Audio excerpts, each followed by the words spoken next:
기독론을 말합니다. 기독론. 히브리서는 기독론인데 히브리서에 등장하는 기독론을 우리는 신학적으로 이렇게 말해요. 이건 그냥 참고로 알아두세요. 고기독론, 저기독론 이렇게 말합니다. 고기독론. 높은, 그러니까 천상에서의 천상이라는 건 뭐예요? 하늘, 영계, 하늘에서의 영계에서의 하나님에 대한, 이는 하나님이시고, 또 기독론이라는 게 뭐예요? 그리스도론이잖아요. 그리스도론. 그러니까 신으로 계신 분이 이 땅에 오실 거다, 하나님이 사람 될 거다라는 것을 천상에서의 이야기하고 언급하는 부분이 있기 때문에 고기독론이라고 얘기하는 것이고, 또 저기독론은 뭐예요? 이 땅에 오신 예수 그리스도, 사람으로 오셨는데 그가 누구다, 우리가 일반적으로 알고 있는 기독론을 뭐라 그래요? 저기독론이라고 한단 말이에요. 히브리서에는 이 기독론이 여기 다 들어가 있어요. 예.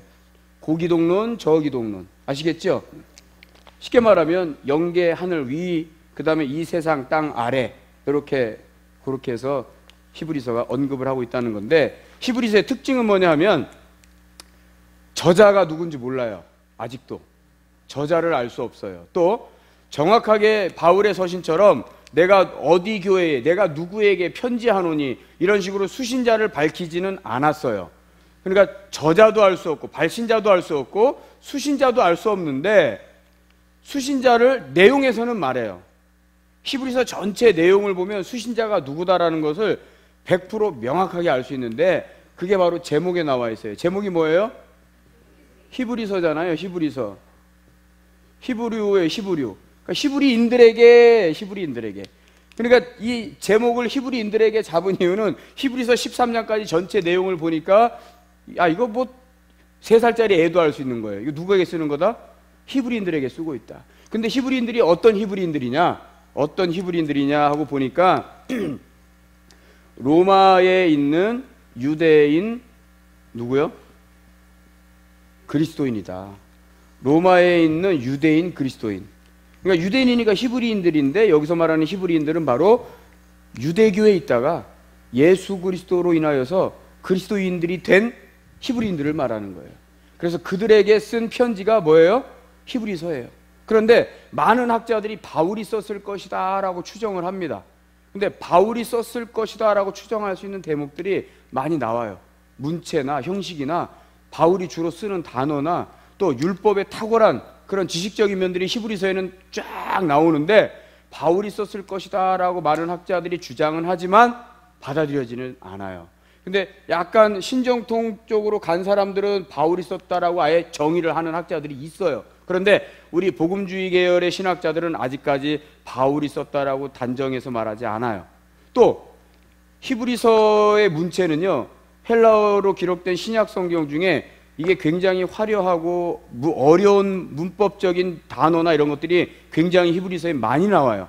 그런데 그 당시에 바울만큼 더 유식했던 사람이 누구였냐면 아볼로, 바나바 이런 사람들이 있어요. 그래서 어떤 학자들은 또 아볼로가 썼을 수도 있다, 바나바가 썼을 수도 있다, 이렇게 이야기를 합니다. 그러나 어쨌건 간에 전체적인 사상으로 보면 바울의 사상과 유사한 점이 많습니다.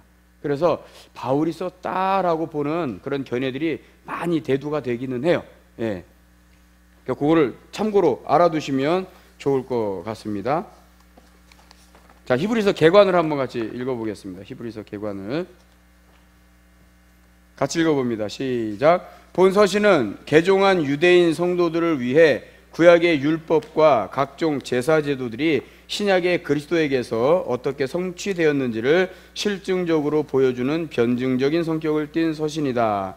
그래서 본 서신만큼 구약 성경 구절이나 구약의 제사 제도가 많이 언급된 성경도 드물다. 이런 측면에서 본 서신은 신약의 레위기, 유대교에 대한 기독교 변증서 등으로 다양하게 불린다. 저자는 본 서신을 통해 구약의 율법, 구약의 제사 제도는 예수 그리스도의 그림자의 예표이며 그리스도야말로 하늘의 영원한 대제사장이심을 분명하게 가르치고 있다. 거기 4번째 줄에 보면 본 서신, 히브리서는 신약의 뭐와 같다 그랬어요? 레위기와 같다 그랬죠. 레위기의 주 내용은 뭐냐면 제사법과 정결법, 성결법이 나와요. 다시 말해서 제사, 그 다음에 성결, 그 다음에 정결에 대해서 나오는 것이 레위기인데, 이 레위기를 예수 그리스도 안에서 구속사적으로 쫙 풀어놓은 것, 신약의 레위기라고 할 수 있는 것이 뭐라고요? 바로 이 히브리서라고요. 근데 히브리서에 담겨져 있는 내용들이 보면 구약에 있는 것들을 통해서 신약에 실제로 이루어진 예수 그리스도와 그가 바로 대제사장이다라는 것을 계속 언급합니다. 그러니까 5장부터 사실은 10장에 보면 다 대제사장에 관한 이야기예요.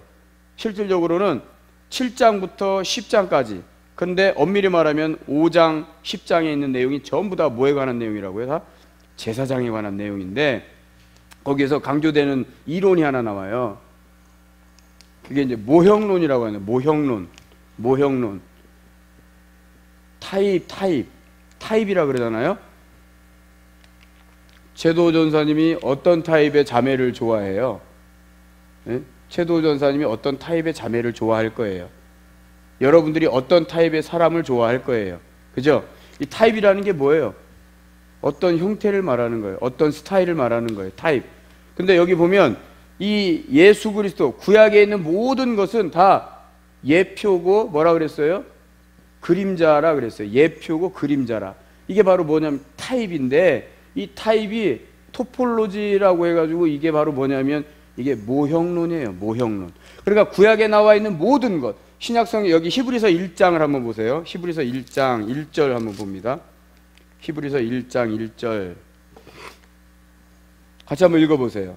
시작. 옛적에 선지자들을 통하여 여러 부분과 여러 모양으로 그랬잖아요. 여기서 여러 부분이 나와요. 여러 부분. 요 여러 부분은 율법을 말해요. 율법의 조항들을 말해요. 율법의 조항들. 여러 부분. 그럼 그 다음에 또 뭐라고 나와요? 여러 모양이라고 나오죠. 여러 모양. 이 여러 모양이 뭐예요? 바로 이 타입이에요. 근데 그 여러 모양에 해당되는 게 뭡니까? 제물로 쓰였던 소나 양이나 염소, 비둘기, 그 다음에 성막, 제사장들이 입는 옷, 그들이 지냈던 제사의 형식, 소제, 화제, 속건제, 속제제, 화목제, 이런 모든 것들이 다 뭐라는 거예요? 예표고 그림자예요.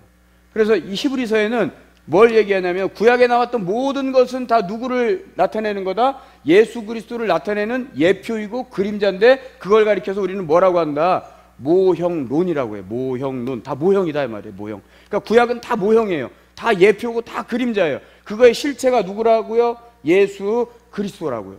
그래서 1장 1절 3절에 보면 그렇게 나오죠. 3절에 같이 읽어봅니다. 시작. 이는 하나님의 영광의 광채시요 그 본체의 형상이시라. 뭐라 그랬습니까? 하나님의 영광의 광채시고 그 본체의 형상이라 그랬어요. 본체, 형상. 본체라는 거는 실질, 에센셜 말, 에센셜. 필수, 아주 실제적인 거. 그게 바로 누구냐? 예수. 그러니까 하나님의 실제가 누구라는 거예요? 예수 그리스도시다 이 말이에요. 본체, 형상이라고 할 때 그 본체는 실제를 말하는 거예요. 그러니까 하나님의 실제되는 형상은 누구냐? 예수 그리스도다. 그걸 말하고 있다는 거죠. 자, 계속해서 개요 거기 한번 읽어봅니다. 두 번째 단락 시작. 본서는 신약 성서의 수수께끼다. 발신인과 수신인이 알려져 있지 않기 때문이다. 아까 말씀드렸어요.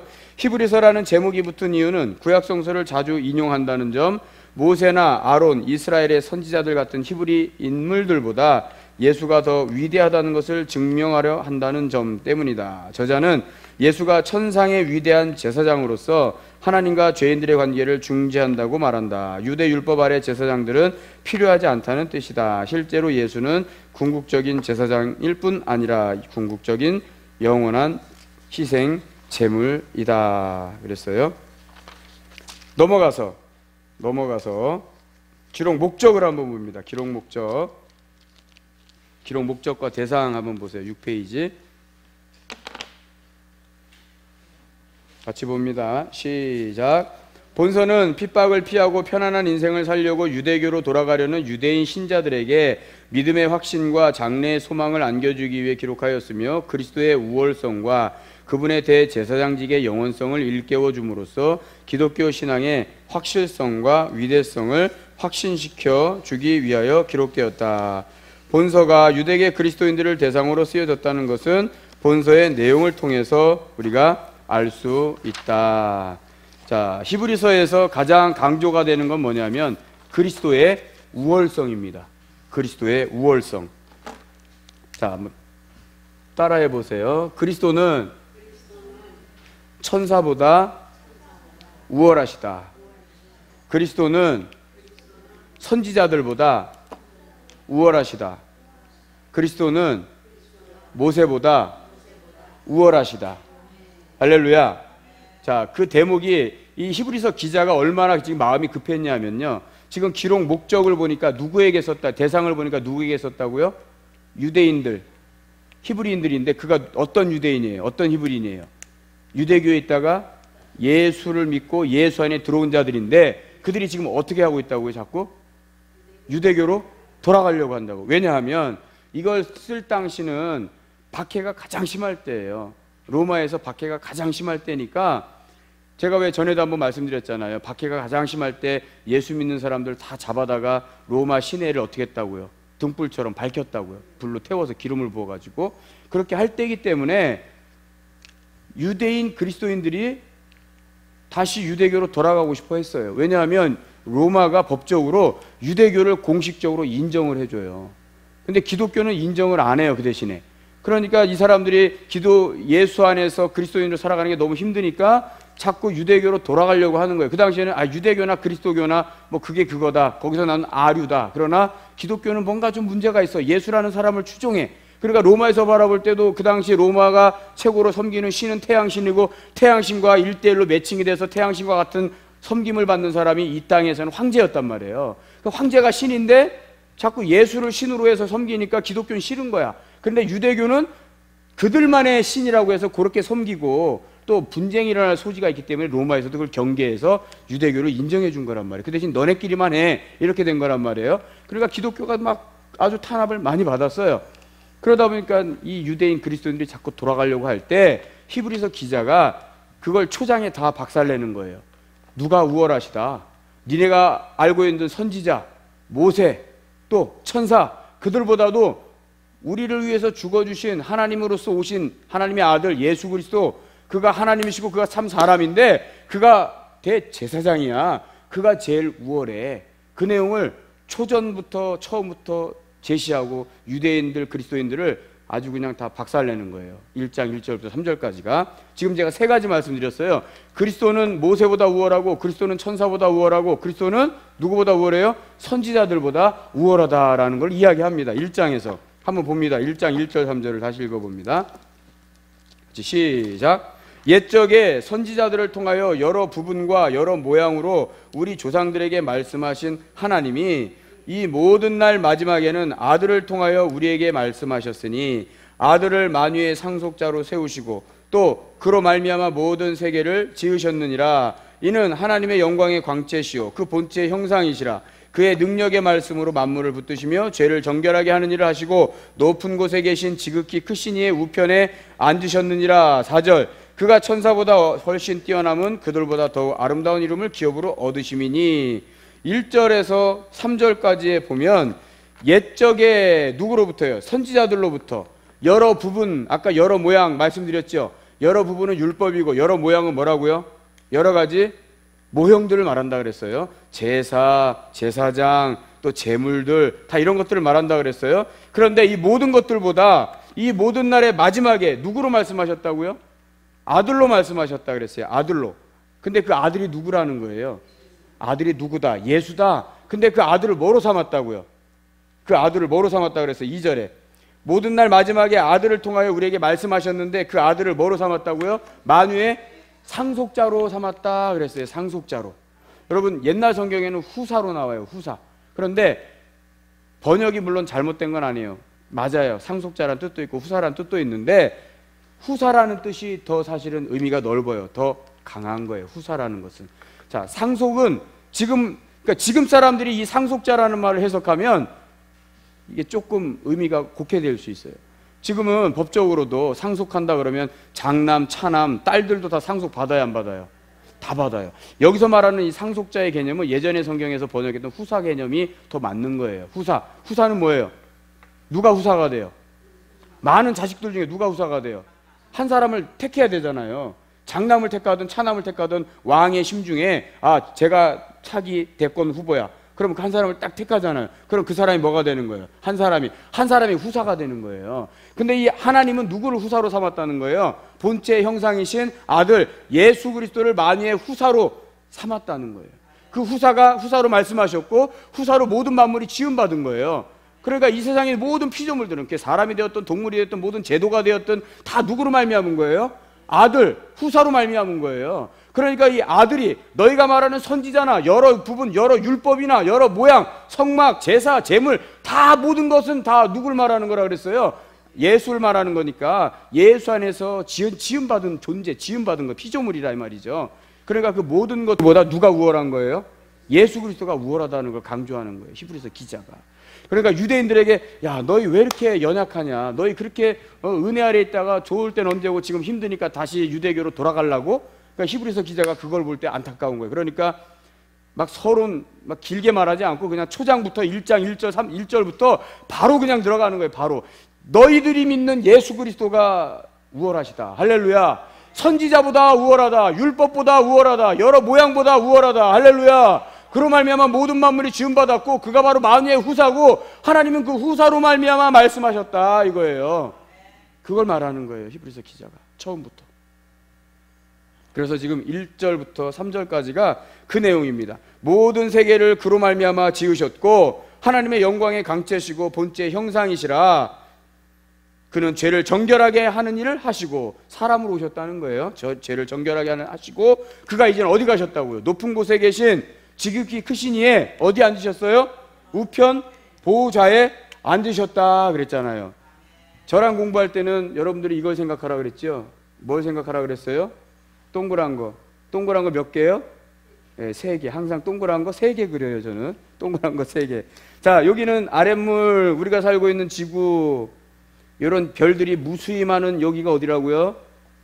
이게 우주공간. 근데 여기는 여기 다 통틀어서 여기를 뭐라고 부르냐? 우리가 물질계라고 불러요. 물질계. 우주의 우주공간. 아시겠죠? 하늘과 역대하 2장 5절 6절에 보면 하늘과 하늘들에, 왜 하늘들 복수로 썼냐? 별들이 많기 때문에. 하늘에 무수히 많은 별들이 있잖아요.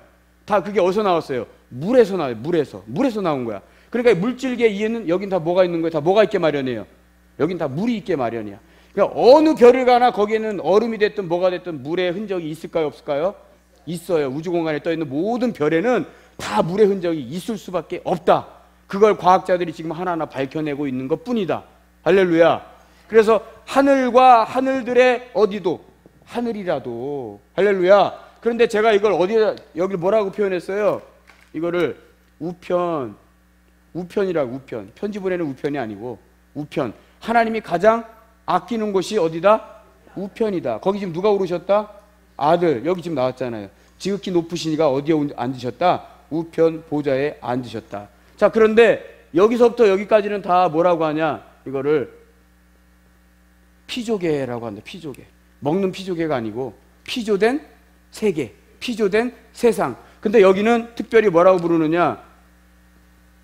영계라 말이야. 영계. 왜? 여기는 영적인, 누가 지금 계세요? 예수 그리스도 계셔. 우리는 지금 현재 이 안에 살고 있어. 그런데 나중에 이게 다 없어져. 그리고 뭐가 되는 거예요? 아들의 나라가 되는 거예요. 아들의 나라. 이게 뭐예요? 우리가 말하는 천국이에요. 여기가 천국. 할렐루야. 아들의 나라, 천국, 하늘나라. 할렐루야.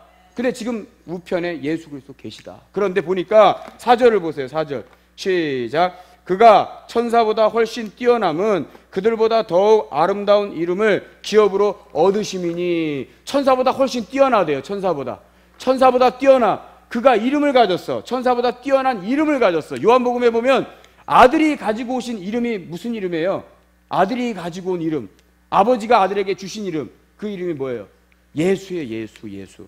하나님의 이름은 뭐다? 예수다. 예수. 그러면 목사님, 여호와라는 이름은 하나님의 이름 아닌가요? 하나님의 이름이죠. 여호와도 하나님의 이름이에요. 그런데 여호와라는 이름은 출애굽기 3장에 보면 뭐라 그랬냐면 표호예요. 표호. 뭐냐? 겉이름이에요. 겉이름. 마치 사람으로 말하면 호가 있듯이. 제가 호가 있어요. 저도 호 있어요. 호. 제가 호를 졌어요. 제가 진 건 아니에요. 아내가 저보고 목인이라고 적었어요. 목인. 어진 목회자가 되라는 뜻으로 목인이라 그랬어요. 그래서 제 책에 보면 목인 김경진 해가지고 도장 팠어요. 제가 도장을 다 찍어놨어요. 이게 뭐예요? 목인이? 이게 뭐예요? 호예요. 호. 근데 목인 김경진 쓰면 제 실제 이름은 뭐예요? 김경진이에요. 그럼 이건 뭐예요? 호예요. 근데 목인 그럼 이제 아셨으니까, 아, 목인 그럼 누구 말하는 거예요? 저를 말하는 거예요. 근데 저의 진짜 이름은 뭐라고요? 김경진이라고요. 근데 구약시대에 알려주셨던 여호와라는 이름은 하나님의 이름인데, 이 이름은 무슨 이름이라고요?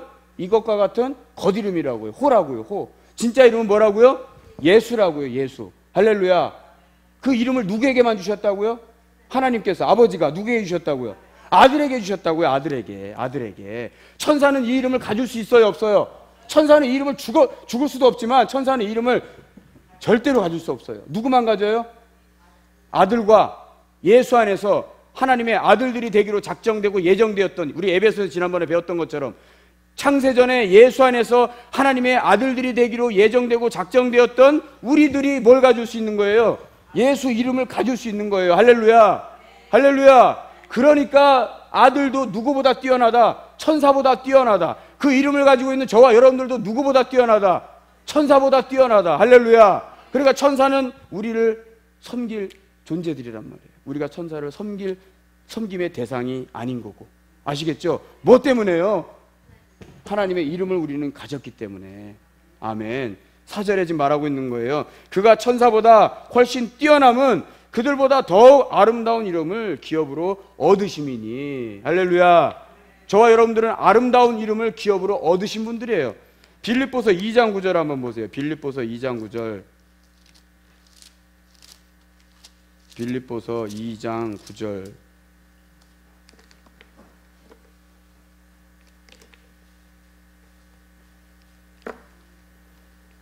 (9절) (10절) 봅니다. 11절 시작. 이러므로 하나님이 그를 지극히 높여 모든 이름 위에 뛰어난 이름을 주사 하늘에 있는 자들과 땅에 있는 자들과 땅 아래에 있는 자들로 모든 무릎을 예수의 이름에 꿇게 하시고 모든 입으로 예수 그리스도를 주라 시인하여 하나님 아버지께 영광을 돌리게 하셨느니라. 자, 뛰어난 이름이라 그랬어요. 그 이름은 무슨 이름이라고요? 예수의 이름. 근데 그 예수의 이름 앞에 누가 무릎 꿇어요? 모든 만물이 무릎 꿇게 돼요. 모든 만물이 무릎 꿇게 되는 거예요. 자, 히브리서로 다시 돌아와서 5절 봅니다. 5절. 히브리서 1장 5절 시작. 하나님께서 어느 때에 천사 중 누구에게 너는 내 아들이라 오늘 내가 너를 낳았다 하셨으며. 이게 시편 2편에 있는 거예요. 시편 2편 7절. 거기다 적어놓으세요. 성경에다가. 시편 2편 7절. 시편 2편 7절에 있는 내용이에요. 자, 하나님 말씀하시기를 천사들 중 누구에게 네가 내 아들이라고 오늘 내가 너를 낳았다고 내가 언제 말했냐? 천사는 아들이라는 거야? 아니라는 거예요? 아니라 말이에요. 하나님 낳지 않았어요. 또 나는 그에게 아버지가 되고 그는 내게 아들이 되리라 하셨느냐? 한 적이 없다. 나는 천사들이 아버지가 아니야. 이거 사무엘하 7장 14절에 있어요. 사무엘하 7장 14절. 또 6절. 또 그가 맏아들을 이끌어 세상에 다시 들어오게 하실 때에 하나님의 모든 천사들은 그에게 경배할지어다 말씀하시며. 맏아들을 이끌어. 맏아들은 누굴 말하죠?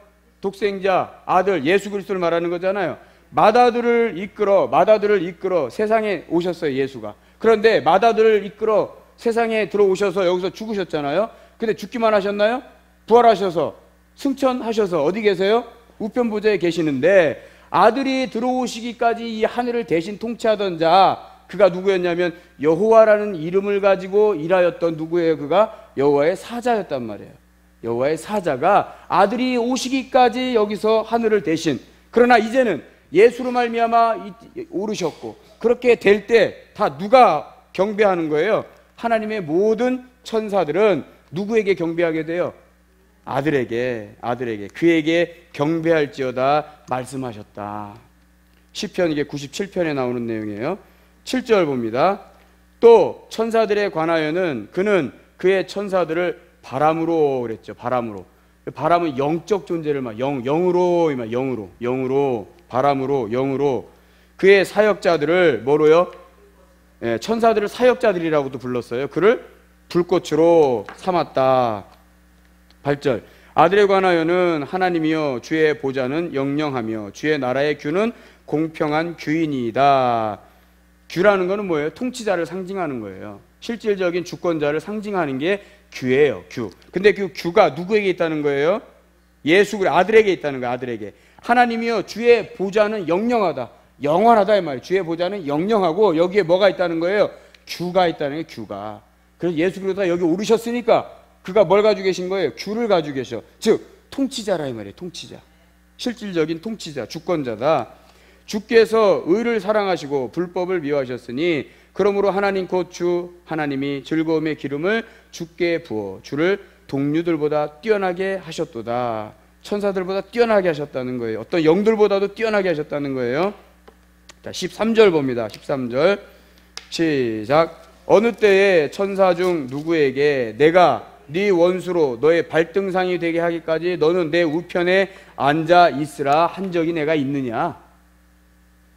창세기 3장에 보면 뱀은 여자의 후손의 뒤꿈치를 상하게 하지만 여자의 후손은 그 뱀의 머리를 짓밟는다 그랬어요. 깨트린다는 뜻이에요. 그게 아주 짓이겨버린다는 뜻이거든요.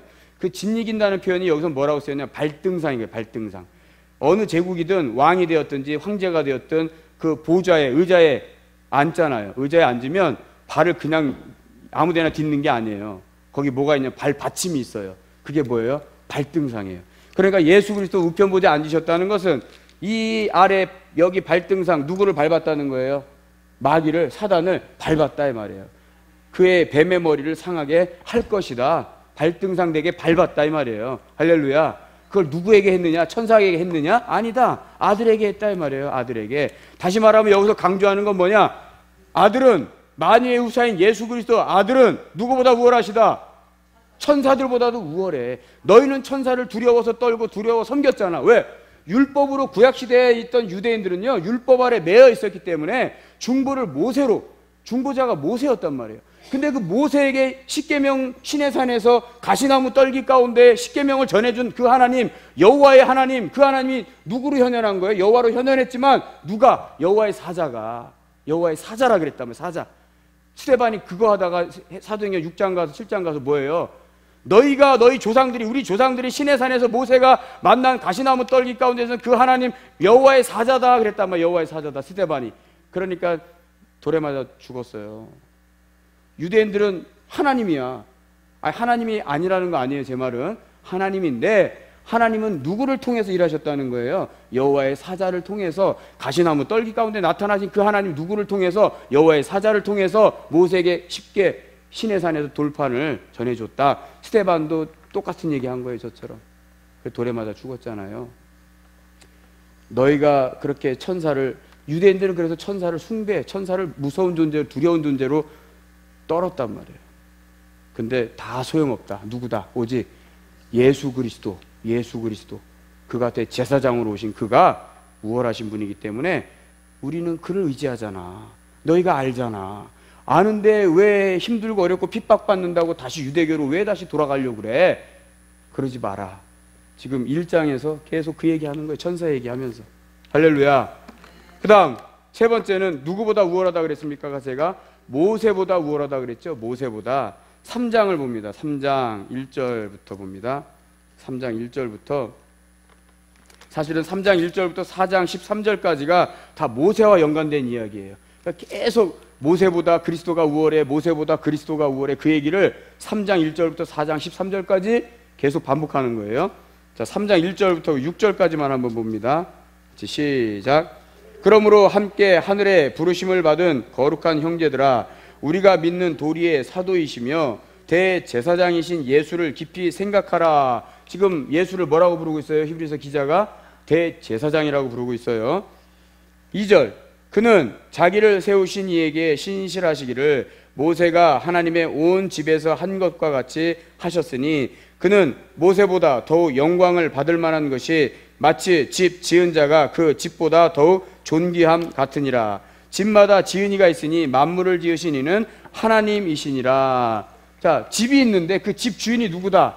하나님이시다. 근데 그 집은 아까 모든 만물은 누구로 말미암았다 그랬어요? 아들 예수로 말미암아 지어졌어요. 그러니까 그 집주인은 누구예요?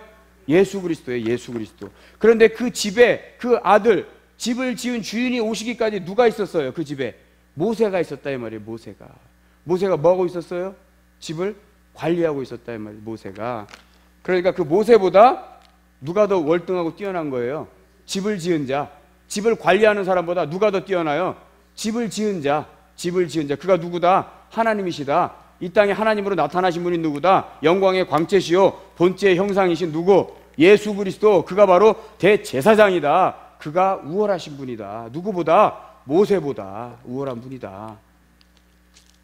5절 시작. 또한 모세는 장래에 말할 것을 증언하기 위하여 하나님의 온 집에서 종으로 신실하였고, 그러니까 모세는 신분이 뭐였어요? 종이었어요. 종. 집을 관리하는 종이었어요. 하나님의 일을 대신 수행하고 있었던 하나님의 종이었으나 예수 그리스도 대제사장으로 오신 예수는 누구였어요? 만유의 후사로서 상속자라 이 말이에요. 상속자. 하나님의 후사였다 이 말이죠. 6절 그리스도는 하나님의 집을 맡은 아들로서 그와 같이 하셨으니 우리가 소망의 확신과 자랑을 끝까지 굳게 잡고 있으면 우리는 그의 집이라. 그러니까 집을 지으신 이가 예수 그리스도 하나님이신데 그 하나님이 친히 이제는 뭐로 오신 거예요? 그 집을 관리하는 진짜 주인으로 오셨다 이 말이에요. 근데 그 전까지는 누가 관리했다고요? 율법으로 인한 모세가 관리하고 있었는데 이제 너희가 그 사실을 알았잖아. 진짜 집주인은 하나님이시고 그가 바로 예수 그리스도이시고 그가 바로 대제사장이야. 그걸 말하는 거예요. 구약을 한마디로 말하라 그러면 누구로 말할 수 있어요? 율법과. 그러니까 모세와 율법 동등한 거예요. 모세와 율법. 그 다음에 선지자. 그 다음에 왕. 선지자, 왕. 그 다음에 제사장. 이게 율법을 대표하는 거예요. 구약을 대표하는 거예요. 다시요.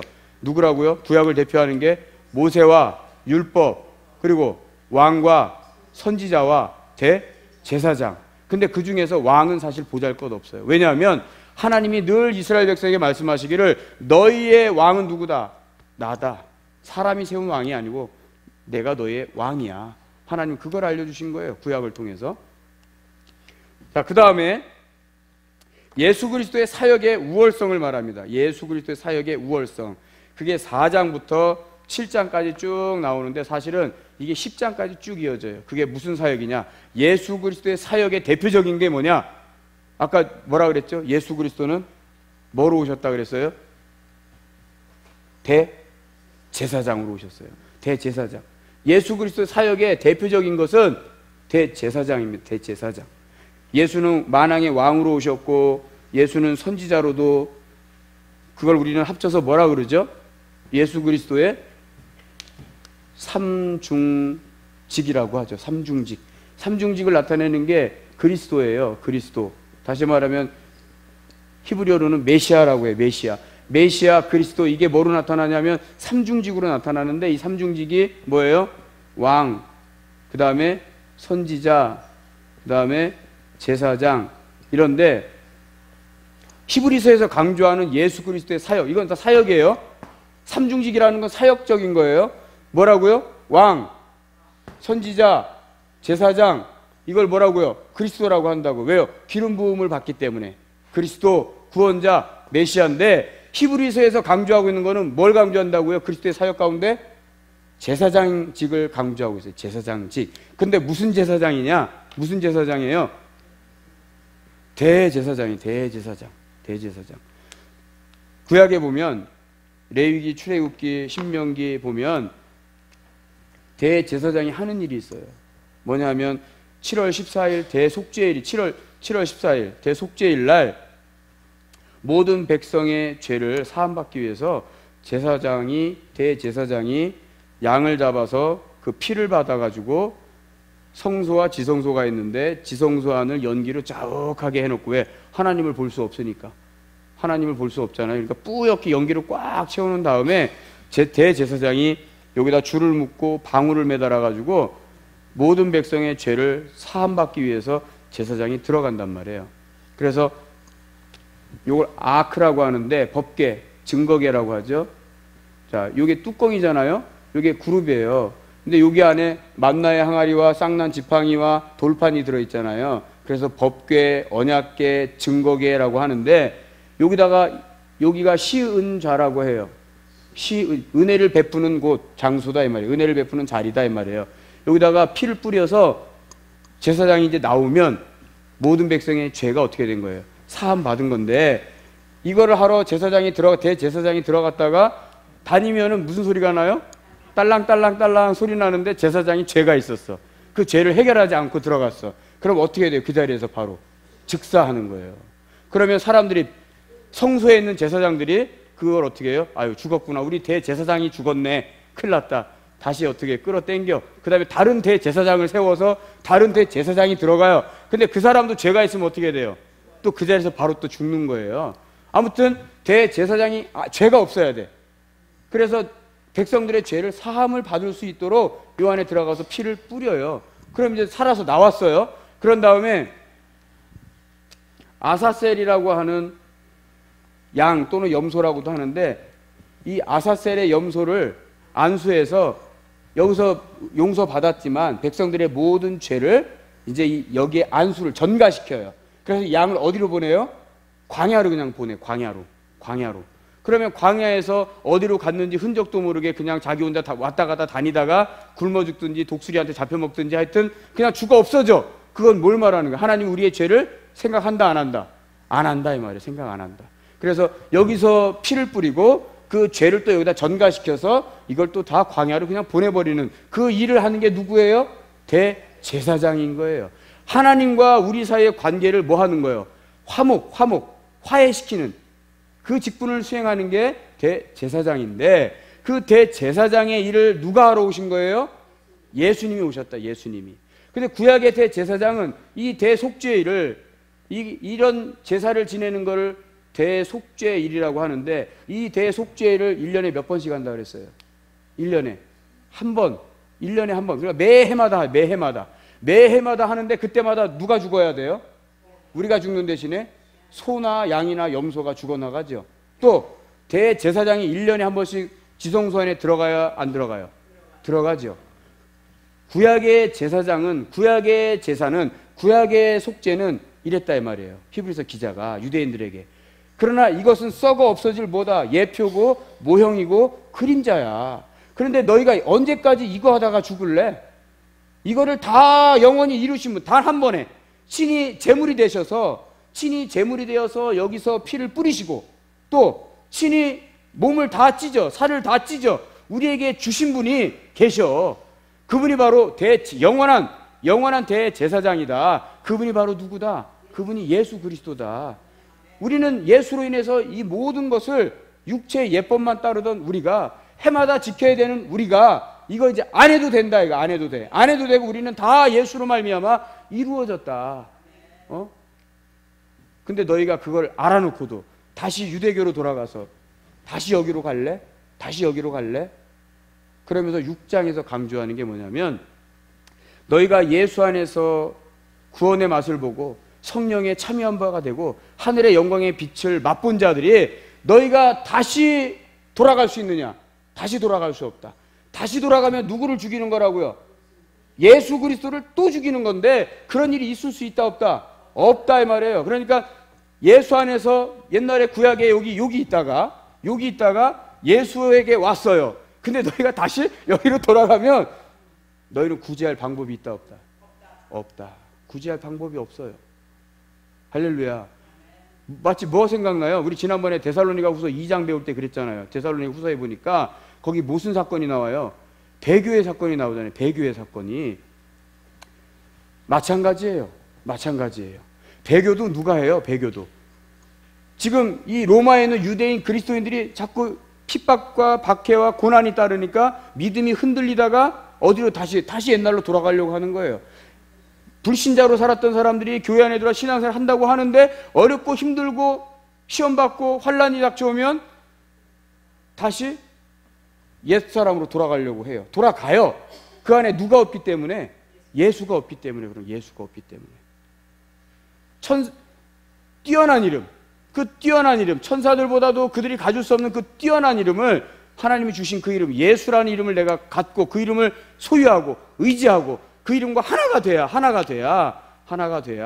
어떠한 환난과 고난과 핍박이 올지라도 너희가 그렇게 하나가 된 자라면 너희는 이렇게 할 수 없다 이 말이에요, 히브리서 기자가. 그런데 너희가 이렇게 된다라고 한다면 너희는 다시 구제할 방법이 전혀 없다. 근데 신기하게도 그런 일들이 있은 후에 있을 거예요. 배교의 사건이 있을 거란 말이에요. 그러면 그 일이 있은 후에 누가 오신다 그랬어요? 예수 그리스도 반드시 그 후에 오실 거란 말이에요. 얼마 안 남았어요. 지금 말세지 말이에요. 종말이에요. 얼마 안 남았단 말이에요. 50년 후가 될지 100년 후가 될지 그 이전이 될지 우리는 알 수 없으나 전쟁과 기근이 많을 것이고 살기 좋다, 편안하다, 평안하다 이렇게 할 때에 언젠가 지금 세계가 그렇게 돌아가고 있단 말이에요. 세계가 정치적으로 하나 되고 경제권으로 하나 되고, 그러면 하나의 통치자가 나와서 모든 사람들을 정치적인 것으로 경제적인 것으로 그게 신이 되고 그게 우상이 될 거란 말이에요.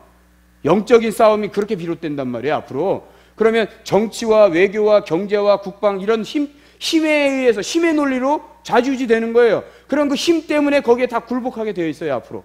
법이라는 테두리 안에서 굴복하게 되어 있단 말이에요. 그러면 너 예수 믿고 죽을래? 너 이렇게 편하게 살래? 그러면 예수 믿는 사람들, 안 믿는 사람들 거기서 극명하게 구분되는 거예요. 우리가 생각하는 뭐 피해 전투 막 이런 거 생각하시면 안 되고요. 우리가 전혀 예상하지 못하는 방법으로 우리가 그 아래 굴복한단 말이에요. 배교하게 된단 말이에요. 다시 여기로 돌아가게 된단 말이에요.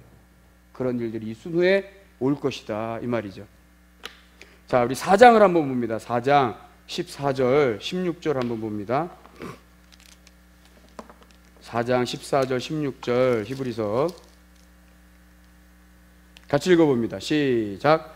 그러므로 우리에게 큰 제사장이 계시니 승천하시니 곧 하나님의 아들 예수시라. 우리가 믿는 도리를 굳게 잡을지어다. 우리에게 있는 대제사장은 우리의 연약함을 동정하지 못하시리가 아니요 모든 일에 우리와 똑같이 시험을 받으신 이로되 죄는 없으시니라. 그러므로 우리는 긍휼하심을 받고 때를 따라 돕는 은혜를 얻기 위하여 은혜의 보좌 앞에 담대히 나아갈 것이니라. 할렐루야.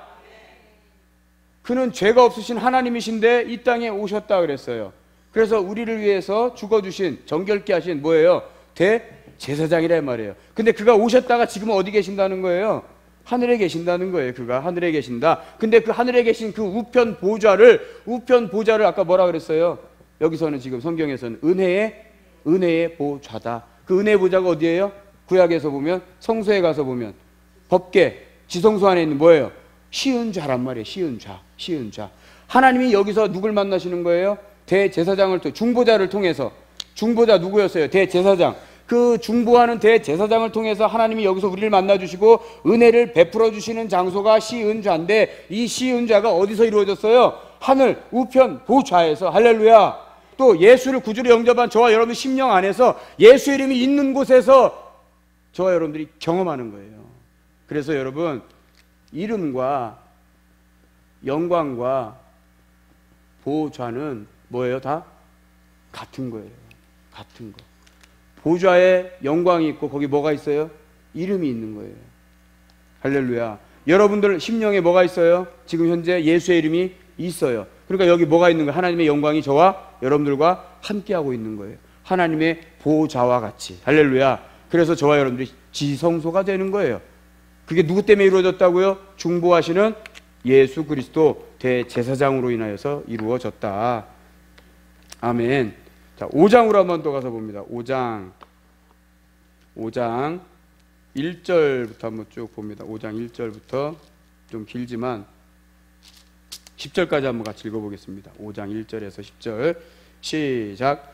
대제사장마다 사람 가운데서 택한 자이므로 하나님께 속한 일에 사람을 위하여 예물과 속죄하는 제사를 드리게 하나니, 그가 무식하고 미혹된 자를 능히 용납할 수 있는 것은 자기도 연약에 휩싸여 있음이라. 그러므로 백성을 위하여 속죄제를 드림과 같이 또한 자신을 위하여도 드리는 것이 마땅하니라. 이 존귀는 아무도 스스로 취하지 못하고 오직 아론과 같이 하나님의 부르심을 받은 자라야 할 것이니라. 또한 이와 같이 그리스도께 대제사장 되심도 스스로 영광을 취하심이 아니요 오직 말씀하신 이가 그에게 이르시되 너는 내 아들이니 내가 오늘 너를 낳았다 하셨고 또한 이와 같이 다른 데서 말씀하시되 네가 영원히 멜기세덱의 반차를 따르는 제사장이라 하셨으니 그는 육체에 계실 때에 자기를 죽음에서 능히 구원하실 이에게 심한 통곡과 눈물로 간구와 소원을 올렸고 그의 경건하심으로 말미암아 들으심을 얻었느니라.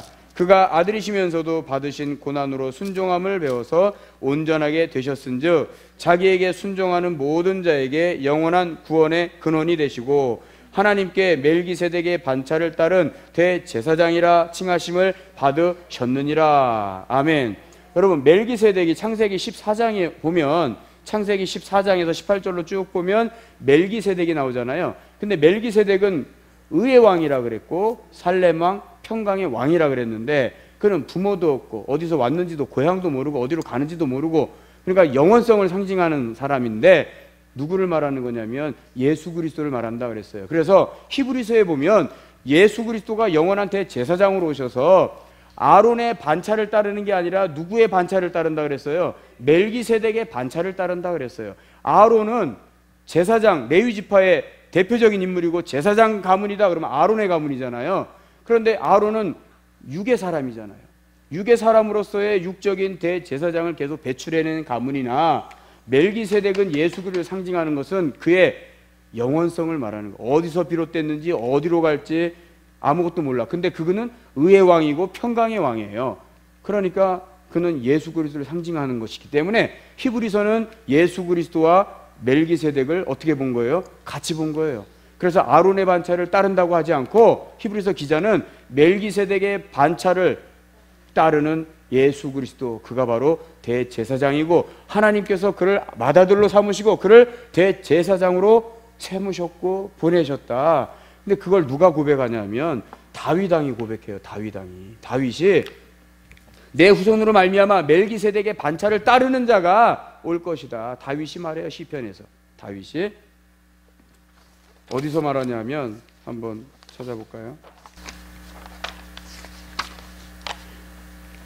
시편 110편 한번 보세요. 110편 1절에서 4절을 봅니다. 시편 110편 1절에서 4절.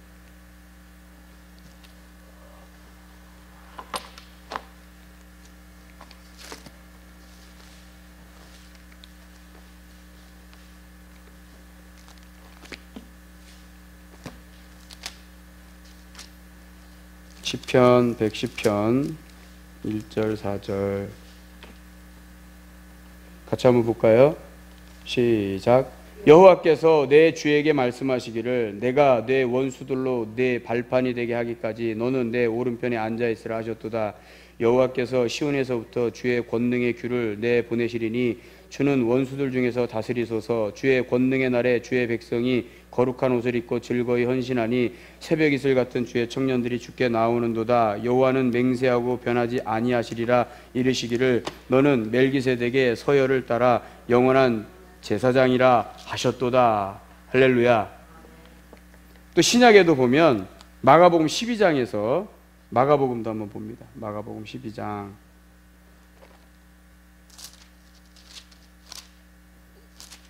마가복음 12장 35절 37절 한번 보세요.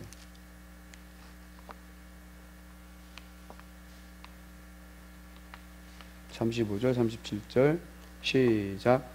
예수께서 성전에서 가르치실세 대답하여 이르시되 어찌하여 서기관들이 그리스도를 다윗의 자손이라 하느냐. 다윗이 성령에 감동되어 친히 말하되 주께서 내 주께 이르시되 내가 내 원수를 네 발 아래 둘 때까지 내 우편에 앉았으라 하셨도다 하였느니라. 다윗이 그리스도를 주라 하였은즉 어찌 그의 자손이 되겠느냐. 다윗이 뭐라고 고백한 걸 지금 예수님이 인용하는 거예요. 지금 좀 전에 읽었던 시편 110편 1절로 4절의 내용을, 시편 110편 전체의 내용을 예수 그리스도가 인용하는 거예요. 누가 고백했다고요?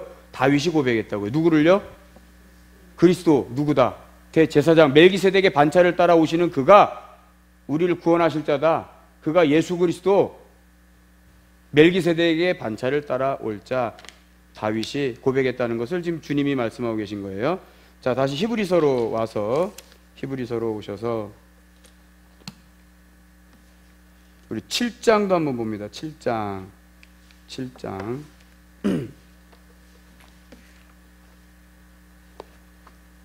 7장 1절부터 한번 봅니다. 시작.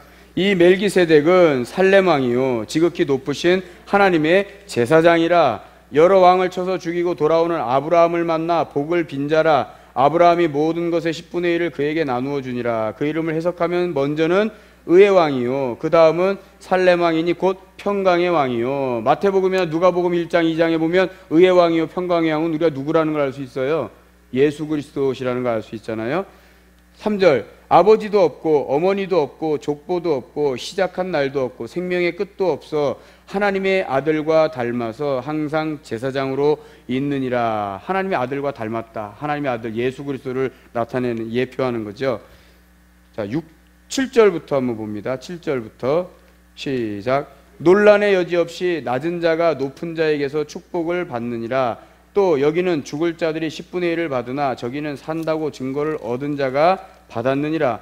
또한 10분의 1을 받는 레위도 아브라함으로 말미암아 10분의 1을 바쳤다고 할 수 있나니 이는 멜기세덱이 아브라함을 만날 때에 레위는 이미 자기 조상의 허리에 있었음이라. 아브라함이 전쟁에서 돌아오면서 멜기세덱을 만났어요. 어디서 왔는지 모르지만 의의 왕이고 평강의 왕인 제사장과 방불이었던 멜기세덱을 만나서 그에게 10분의 1을 바치면서 뭐 하는 거예요? 아브라함이 뭐 했대요? 복을 빌어달라. 복을 빌어달라. 그러니까 복을 비는 것을 우리가 축복의 행위라 그래요. 축복의 행위. 대제사장으로 말미암아 하나님과 우리 사이가 어떻게 됐다 그랬어요? 화해가 됐다, 화목해 됐다, 하나가 됐다 그랬잖아요. 그 과정에서 대제사장이 은혜를 베풀도록, 하나님 은혜 베풀도록 피를 뿌리는 과정은 마치 복을 빌어주는 뭐 같은 거예요? 축복의 과정과 같은 거예요. 축복. 근데 그 축복, 복을 비는 것은 누가 할 수 있다는 거예요? 높은 자가 낮은 자에게 복을 빌어주는 게 뭐예요? 축복인 거예요. 축복. 그러니까 예수님도 우리를 지금 어떻게 하고 계실까요? 예수님도 우리를 위해서 복을 빌어주죠. 그게 바로 뭐예요? 그게 축복인 거예요. 축복. 복을 비는 게 축복이에요. 육적인 복, 영적인 복 나누어 가지고 내가 영적으로 복을 많이 받은 게 축복받은 게 아니라, 축복이라는 말 자체가 뭐라고요? 높은 자가 아랫사람을 빌어주는 거, 그게 복이라고요. 아시겠어요? 여러분들이 집에 가셔서 자녀들을 위해서 하나님께 기도해. 그럼 그게 무슨 기도예요? 그게 축복 기도예요. 축복 기도. 근데 지금 멜기세덱이 아브라함에게 복을 빌었다는 거예요. 그런데 이미 아브라함의 허리에 있었던 자도 이미 그 믿음으로 11조를 드렸다는 거예요. 11조를. 자, 근데 6장으로 잠깐 가서 보면, 6장에 가서 보면 5장 11절부터 한번 보세요. 5장 11절부터 같이 시작. 멜기세덱에 관하여는 우리가 할 말이 많으나 너희가 듣는 것이 두나무로 설명하기 어려우니라. 때가 오래되었으므로 너희가 마땅히 선생이 되었을 터인데, 너희가 다시 하나님의 말씀의 초보에 대하여 누구에게서 가르침을 받아야 할 처지이니 단단한 음식은 못 먹고 젖이나 먹어야 할 자가 되었도다. 이는 젖을 먹는 자마다 어린아이니 의의 말씀을 경험하지 못한 자요, 단단한 음식은 장성한 자의 것이니 그들은 지각을 사용함으로 연단을 받아 선악을 분별하는 자들이니라. 지금 왜 이 말을 하냐면 계속 변절하는 자들이 생기니까. 예수 안에, 구약에 있다가 예수 안에 들어와 가지고 다시 이쪽으로 돌아가는 변절자들을 향해서 지금 이 히브리서 기자가 말하고 있는 건데, 그 돌아가는 자들을 향해서 뭐라 그랬어요? 13절에 이는 젖을 먹는 자마다 어린아이니 의의 말씀을 경험했다 못했다. 경험하지 못한 자라는 거예요. 의의 말씀을 경험하지 못한 예수 안에 들어왔지만, 그러니까 불신자 말하는 게 아니에요. 지금 이거 여러분 심각하게 받아들이셔야 돼요.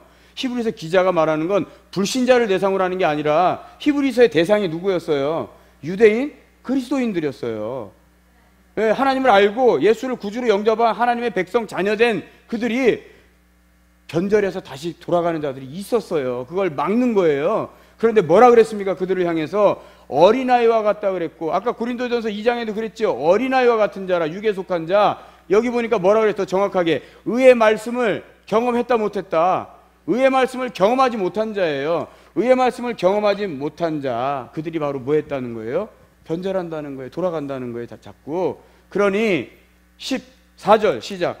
단단한 음식은 장성한 자의 것이니 그들은 지각을 사용함으로 연단을 받아 선악을 분별하는 자들이니라. 그러니까 단단한 음식을 먹어야 된단 말이에요. 단단한 음식을.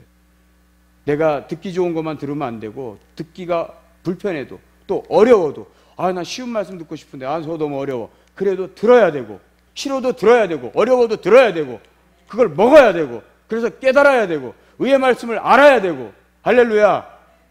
그래야 이런 때가 온다 할지라도 그러지 않는다. 6장을 봅니다. 시작. 그러므로 우리가 그리스도의 도의 초보를 버리고 죽은 행실을 회개함과 하나님께 대한 신앙과 침례들과 안수와 죽은 자의 부활과 영원한 심판에 관한 교훈의 털을 다시 닦지 말고 완전한 대로 나아갈지니라. 의의 말씀을 경험해야 완전한 대로 나아갈 수 있습니다. 할렐루야. 할렐루야. 따라합니다. 장성한 자가 의의 말씀을 경험한 자요. 의의 말씀을 경험한 자가 완전한 대로 나아갈 수 있다. 할렐루야. 자, 그래서 3절 시작. 하나님께서 허락하시면 우리가 이것을 하리라. 누가 허락해야 되는 거예요? 누구 은혜를 힘입어야 돼요? 하나님의 은혜를 힘입어야 돼요. 하나님의 능력을 구해야 되고 그의 은혜를 구해야 돼요. 그래야 할 수 있다 이 말이에요. 4절. 한번 빛을 받고 하늘의 은사를 맛보고 성령에 참여한 바가 되었는데 하나님의 선한 말씀과 내세의 능력을 맛보고도 맛을 본 거예요. 맛을 본 거예요. 6절. 타락한 자들은 다시 새롭게 하여 회개하게 할 수 없나니 이들은 그들이 하나님의 아들을 다시 십자가에 못 박아 드러내놓고 욕되게 함이라. 할렐루야. 우리는 맛만 보면 안 되는 거예요. 어떻게 해야 되는 거예요? 그 말씀에 완전히 빠져야 돼요. 아까 바울이 그랬죠. 나는 예수 그리스도 안에서 뭐 된 자다? 갇힌 자다. 나는 예수 그리스도 안에서 갇혔다. 나는 매였다. 예수와 하나 됐다 이 말이에요. 하나 됐다.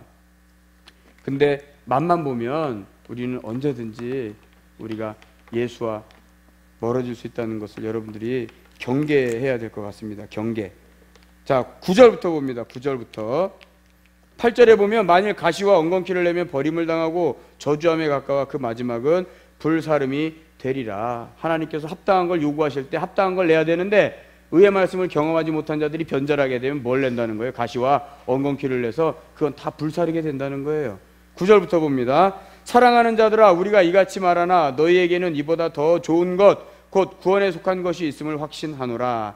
하나님은 불의하지 아니하사 너희 행위와 그의 이름을 위하여 나타낸 사랑으로 이미 성도를 섬긴 것과 이제도 섬기고 있는 것을 잊어버리지 아니하시느니라.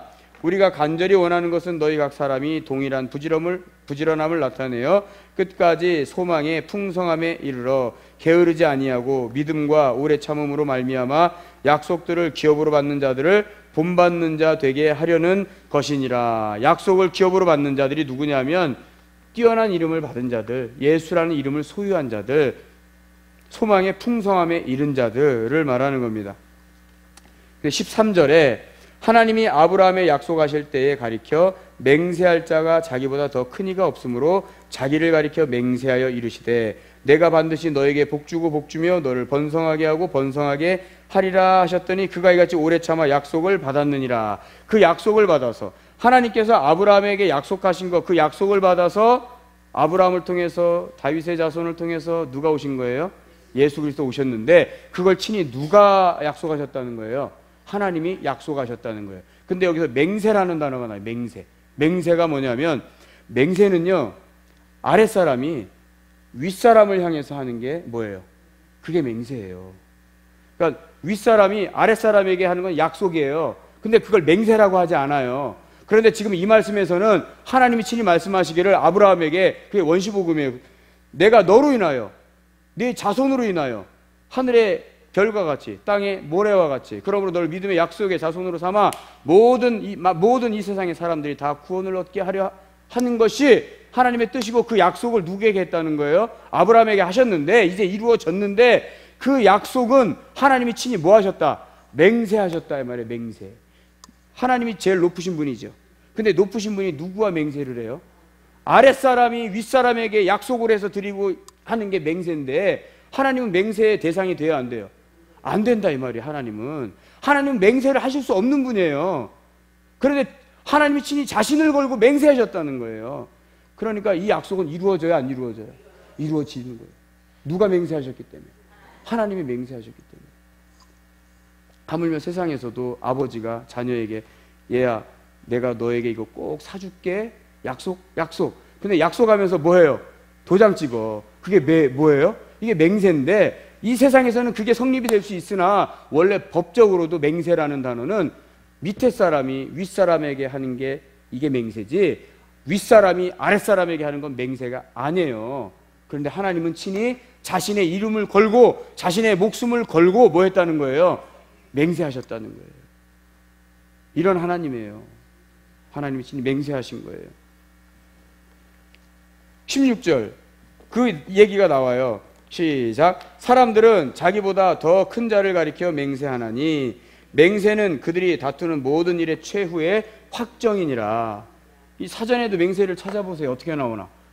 맹세라는 단어를 여러분들이 아시기 바랍니다. 이게 사실 성경적인 용어인데 법적인 용어이기도 하지만 성경적인 용어예요. 맹세가. 17절 하나님은 약속을 기업으로 받는 자들에게 그 뜻이 변하지 아니함을 충분히 나타내시려고 그 일을 맹세로 보증하셨나니. 거기다가 모자라서 맹세도 모자라. 그러니까 뭘 하셨대요? 또 이 맹세한 것을 뭐로? 보증으로. 제가 사업을 하는데 우리 권사님이 보증하셨어. 근데 내가 그것을 변제하지 못했기 때문에 보증하신 분이 어떻게 해야 돼요? 다 갚아야 돼요. 하나님은 친히 자신이 약속에 대해서 맹세도 하시고 그 맹세가 또 우리 사람이 연약하니까 또 의심하고 또 흔들릴까 봐 하나님이 친히 또 그걸 뭐로요? 맹세를 친히 보증으로. 그러니까 몇 번씩 확인시켜 주시고 확인시켜 주시는 거예요.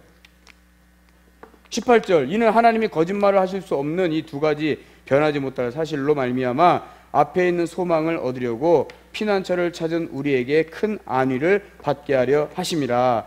우리가 이 소망을 가지고 있는 것은 영혼의 닷 같아서 튼튼하고 견고하여 휘장 안에 들어가나니 그리로 앞서가신 예수께서 멜기세덱의 반차를 따라 영원히 대제사장이 되어 우리를 위하여 들어가셨느니라. 할렐루야.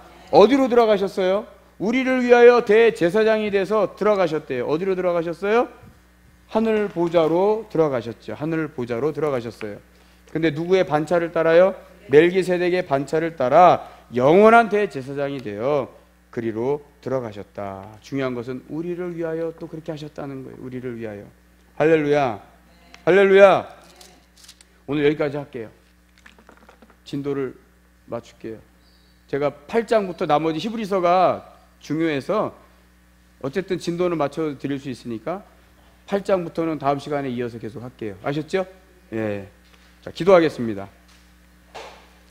살아계신 하나님 감사합니다. 오늘 우리가 빌레몬서와 히브리서를 함께 살펴보았습니다. 히브리서가 다 끝나지 않았지만 그래도 하나님 이어서 또 13장까지 히브리서를 잘 살펴볼 수 있기를 원합니다.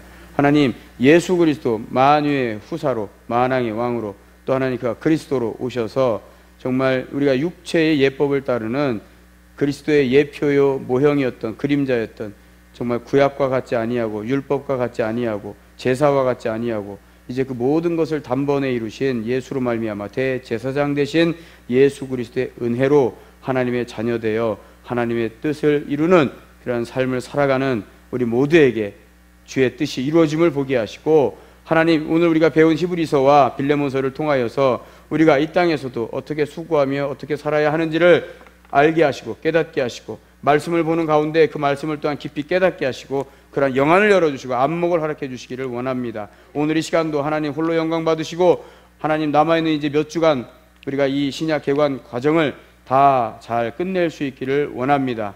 하나님 순간순간 시간마다 주의 은혜 장중에 붙들어 주시고 우리를 늘 쉴만한 물가로 인도하여 주시기를 원합니다. 주여 도와주시옵소서. 감사하며 예수님의 이름으로 축복하고 기도합니다. 아멘. 할렐루야.